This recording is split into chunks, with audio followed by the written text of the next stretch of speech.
ये देखें, ये सब्ज़ी की दुकान है, इस सड़क के ऊपर लगी हुई है ये दुकान।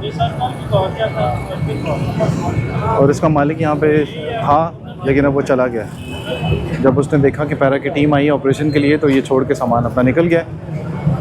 और ये एक रेडी पड़ी हुई है, इस रेडी के ऊपर भी देखे कपड़ा डाल के वो भाग गया बंदा। तो ये होता है जब पैरा फोर्स आती है ऑपरेशन के लिए, तो इन लोगों को मालूमात मिल जाती है और उसके बाद ये लोग इस तरह से यहाँ से फ़रार हो जाते हैं। तो अभी इन्फोर्समेंट ऑफिसर अगली स्ट्रैटेजी बता रहे हैं कि क्या करना है।